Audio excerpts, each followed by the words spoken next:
Hello everyone, I hope कि आप अच्छे होंगे। आज इस वीडियो में सीखने वाले हैं लैंग्वेज वाला क्वेश्चन। तो ज़्यादा टाइम को वेस्ट ना करके आइए क्वेश्चन को शुरू करते हैं। देखिए यहाँ पे यदि किसी संख्या के आधे में से 1/4 घटाया जाए तो 1/8 प्राप्त होता है, तो वह संख्या क्या है। जब भी लैंग्वेज वाला क्वेश्चन देता है तो इसको सबसे पहले 2 से 4 बार पढ़ लीजिए।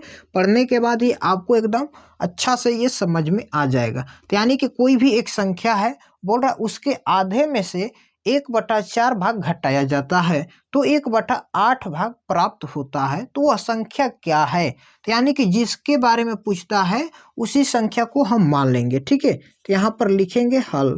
देखिए ठीक है, अब मानेंगे यहाँ पर। देखिए मानते हैं, माना संख्या बराबर x। ठीक है, कौन सी संख्या, जिस संख्या की बात बोल रहा है वो संख्या हमने मान लिया x। ठीक है, अब क्या बोल रहा है, किसी संख्या के आधा, यानी कि हमने संख्या मान लिया है x, x का आधा। आधा कैसे करते हैं, जब भी हम इसमें 2 से भाग दे देंगे तो ये आधा हो जाएगा। ठीक है, आधे में से 1/4 घटाया जाता है, यानी कि माइनस करेंगे क्या, एक संख्या का आधे में से x/2 में से हम क्या घटाएंगे, 1/4 घटाते हैं तो कितना प्राप्त होता है, 1/8 प्राप्त होता है। यही इसका समीकरण है। ठीक है, इसी तरह आप पढ़िएगा, थोड़ा थोड़ा पढ़ते जाइएगा तो आपको समझ में आ जाएगा। ठीक है, अब चर पद को एक साइड रखेंगे, जो अचर पद होगा उसको एक साइड। तो यहाँ पर x/2 रहेगा। अब देखिए इधर क्या है, 1/8, और ये माइनस में 1/4 है, तो इधर आएगा तो क्या हो जाएगा, प्लस का 1/4 हो जाएगा। ठीक है, नेक्स्ट स्टेप में x/2 बराबर, अब 8 और 4 का हम लेंगे एलसीएम, क्या हो जाएगा, यहाँ पर 8 होगा। 8 में 8 से भाग लगाएंगे, एक बार में जाएगा। 1 में 1 से गुणा करेंगे, ये हो जाएगा 1, प्लस फिर 4 से हम भाग लगाएंगे 8 में, तो 2 बार में जाएगा। 2 में 1 से गुणा करेंगे, ये हो जाएगा 2। ठीक है, फिर x/2 बराबर 1 में 2 जोड़ देंगे, ये हो जाएगा 3/8।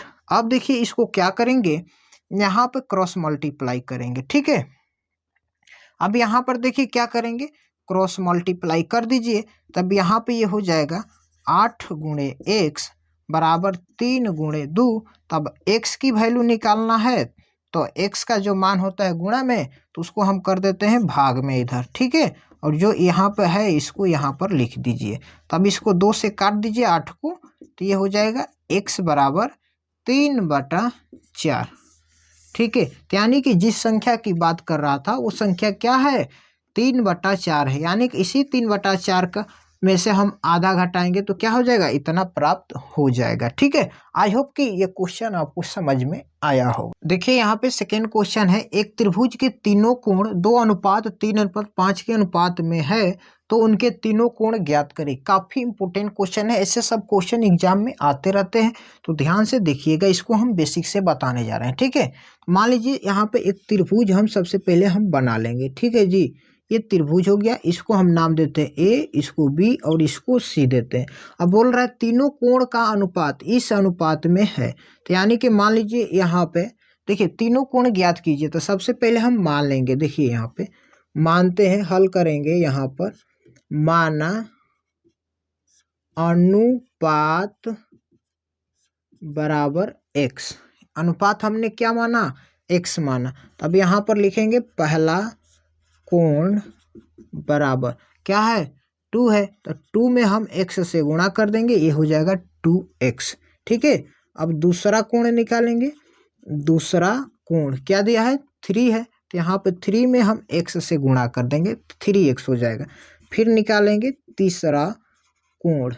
ठीक है जी, तीसरा कोण देखिए 5 है, तो यहाँ पे लिखेंगे 5x लगा दीजिए। तो यानी कि इसको हम मान लेते हैं 2x, इसको मान लेते हैं 3x और इसको मान लेते हैं 5x। ठीक है, यही कोणों का अनुपात है। तब हम जानते हैं, क्या जानते हैं, कि एक त्रिभुज के अंतः कोणों का योग 180 डिग्री का होता है। तो आप यहाँ पर लिख लीजिएगा, हम जानते हैं कि त्रिभुज के अंतः कोणों का योग 180 अंश का होता है।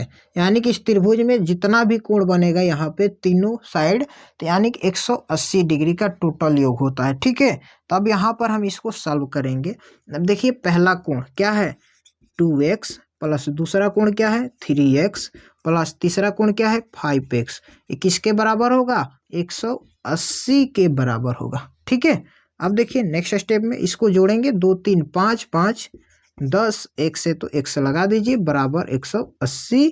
अब यहाँ पर x का मान निकालेंगे तो 180 बटा में 10, इसको काटेंगे तो ये 18 बार में, यानी कि x का मान आ गया 18 अंश। ठीक है, x का मान 18 अंश, x हमारा आंसर नहीं आया, x हमने माना था अनुपात बराबर। ठीक है, तो अब देखिए अब हमें क्या पूछ रहा है क्वेश्चन में, तीनों कोण ज्ञात करें। तो अब देखिए तीनों कोण कहाँ निकलेगा, यहाँ पे पहला कोण है, दूसरा कोण, तीसरा कोण। तो पहला कोण का मान है 2x, 2 गुणे x का मान आया 18, तो 2 में 18 से गुणा करेंगे, ये हो जाएगा 36 अंश। ठीक है, फिर देखिए दूसरा कोण क्या है 3x, 3 में x का मान गुणा करेंगे यानी कि 18, कितना हो जाएगा 18 यही 54। फिर देखिए तीसरा कोण 5x है, तो यहाँ पर लिखेंगे 5 गुणे x का मान 18, 5 में 18 से गुणा करेंगे, ये हो जाएगा 90 अंश। यानी कि पहला कोण आ गया 36, दूसरा कोण आ गया 54 अंश और तीसरा कोण आ गया 90 अंश। अब इसको आप जोड़िएगा तो 180 डिग्री के बराबर हो जाएगा। आई होप कि ये क्वेश्चन समझ में देखिए यहाँ पे थर्ड क्वेश्चन है, 11 के लगातार 3 गुणजों का योग 231 है, तो उन्हें ज्ञात करें। काफी इंपॉर्टेंट क्वेश्चन है, ऐसा सब क्वेश्चन आपके एग्जाम में आते रहते हैं। तो यानी कि इसको हम पहले बेसिक से बताएंगे, उसके बाद शॉर्ट ट्रिक के माध्यम से भी बताएंगे। तो आइए सबसे पहले बेसिक से बनाते हैं। ठीक है, तो देखिए यहाँ पे 11 के लगातार 3 गुणज, यानी कि 3 गुणज का मतलब क्या, वैसा हमें गुणज लेना है कि जो 11 से कटता हो। ठीक है, तो यहाँ पर हम मान लेंगे, सबसे पहले लिखेंगे हल, माना 11 का प्रथम गुणज क्या x मान लेते हैं। ठीक है जी, अब फिर लिखेंगे दूसरा गुणज, क्या दूसरा गुणज, यानी कि 11 की बात बोला है तो पहला तो x आ गया है, अब इसमें हम क्या करेंगे 11 जोड़ेंगे, तभी जाकर आपका दूसरा गुणज आएगा। फिर लिखेंगे तीसरा गुणज, क्या x प्लस 11 प्लस 11। ठीक है, यहाँ पे डायरेक्ट आप 22 भी लिख सकते हैं, नहीं लिखे तो 11 प्लस 11 भी करेंगे तो कोई दिक्कत नहीं है। यानी कि पहला गुणज हो गया, ये दूसरा गुणज, ये तीसरा गुणज। अब इन सभी गुणज का योग दिया है 231। अब यहाँ पर हम लिखेंगे तो यानी कि देखिए x plus 11 plus x plus 11 plus 11, अब इसका मान दिया है कितना 231। ठीक है जी, अब देखिए x कितना है, यहाँ पे 3 है, तो यहाँ पे जोड़ेंगे तो 3x हो जाएगा, और यहाँ पे 11 कितना है 3 बार है, तो इसको हम जोड़ेंगे तो ये हो जाएगा 33 बराबर 231। अब देखिए यहाँ से 3x बराबर 231, ये प्लस में 33 है तो इधर आके क्या हो जाएगा माइनस का 33 हो जाएगा। ठीक है, अब 3x बराबर इसमें से ये माइनस करना है, 11 में से 3 घटाएंगे ये होगा 8, यहाँ पे हो जाएगा 12 में से 3 घटेगा ये हो जाएगा 9, और यहाँ पे हो जाएगा 1। x की वैल्यू निकालना है तो यहाँ पे 198, ये इधर गुणा में 3 है तो इधर आके क्या हो जाएगा भाग में हो जाएगा, इसको हम भाग लगाएंगे तो x का मान हो जाएगा 66। क्या हो जाएगा 66 हो जाएगा। समझ में आया, ये जो 66 है क्या यही हमारा आंसर है जी? नहीं, अभी तो ये हमारा प्रथम गुणज है, 11 का पहला गुणज है जो 66 है, और दूसरा गुणज निकालेंगे तो यहाँ पे जोड़ दी x प्लस 11 कीजिए तो x का मान 66 प्लस 11 बराबर क्या हो जाएगा 77। फिर देखिए तीसरा गुणज, तो तीसरा गुणज का देखिए x का मान क्या है 66 प्लस 11 प्लस 11, इसको जोड़िएगा तो ये हो जाएगा 88। तो यानी कि पहला गुणा 66, दूसरा गुणा 77 और तीसरा गुणा 88 है। ये तो आपका बेसिक मेथड था। अब आइए अब इसको हम शॉर्ट ट्रिक के माध्यम से बताते हैं, ध्यान से देखिएगा। ठीक है, क्या पूछ रहा है 11 के लगातार 3 गुणजों का योग कितना है 231। तो यहाँ पे हम जो भी निकालेंगे तो ये बीच का मान निकलेगा, बीच का मान। ठीक है, तो कितना है 231 में कितना पूछ रहा है 3 पूछ रहा है गुणज, तो 3 से आप भाग कर दीजिए, जो आएगा वो बीच का मान होगा। तो यहाँ पे क्या रहा है 3 सत्ते 21 और यहाँ पे हो जाएगा 3 सत्ते 21, ये आ गया जो आपका 77, ये बीच का मान है। लेकिन क्या पूछ रहा है, 11 से गुणज होना, 11 का गुणज होना चाहिए लगातार। तो यानी कि ये बीच वाला हो गया। तो एक 77 के बाद एक आगे ले लीजिए 11 का जो गुणज होगा 88, और इससे एक कम ले लीजिएगा जो 11 का गुणज होगा। तो देखिए 66, यानी कि पहला गुणज 66, दूसरा गुणज 77 और तीसरा गुणज 88, जो कि यहाँ पर भी ये आ गया है।